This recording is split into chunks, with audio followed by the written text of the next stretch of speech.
పాలు చేసినందుకు మీరు రజతోత్సవం 27 నాడు జరుగుతున్న రజతోత్సవంలో ప్రజలకు క్షమాపణ చెప్పాలి.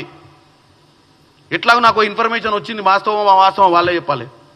బీసీ కులగణన అయింది కాబట్టి రాష్ట్రంలో బీసీలకు మంచి సందేశం ఇవ్వాలని చెప్పి వాళ్ళు బీఆర్ఎస్ పార్టీ ఒక బీసీ అధ్యక్షుని ఇవ్వాలని ఆలోచన వచ్చినట్టు మాకు ఇన్ఫర్మేషన్ ఉంది.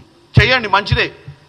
మా బీసీ బిడ్డలకు మేము చేసినటువంటి కులగణనతోటి అలా 50% పైచిలుకున్నట్టు వాళ్ళు 46% ప్లస్ 10% ముస్లిం ఓబీసీలు కలిపి 56% ఉన్నట్టు నిర్ధారణ అయింది. కాబట్టి బీఆర్ఎస్ వాళ్ళు రియలైజ్ అయ్యి ఆ పార్టీకి బీసీ అధ్యక్షుని చేస్తే డెఫినెట్గా మేము ఆహ్వానిస్తున్నాం.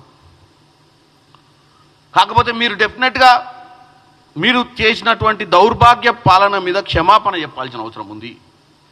మిగులు రాష్ట్రంగా ఉన్న రాష్ట్రాన్ని మా చేతిలో పెట్టినప్పుడు అప్పుల రాష్ట్రంగా పెడితే మేము సంవత్సరం మీద 6 నెలల పాలన మేము చేస్తుంటే మేము జనానికి సన్నబియ్యం పెడితే ఓర్వలేరా? మేము ఇంటిగ్రేటెడ్ స్కూల్ కట్టి కేజీ టు పీజీ ఉచిత ఎడ్యుకేషన్ ఇస్తే ఓర్వలేరా?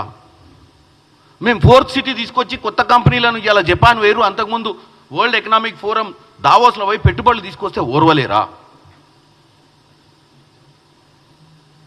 మహిళలు ఉచిత బస్సులో తిరుగుతుంటే ఓర్వలేరా? 200 యూనిట్ల కరెంట్ ఇస్తే ఓర్వలేరా? 500 రూపాయలు సిలిండర్ ఇస్తే ఓర్వలేరా?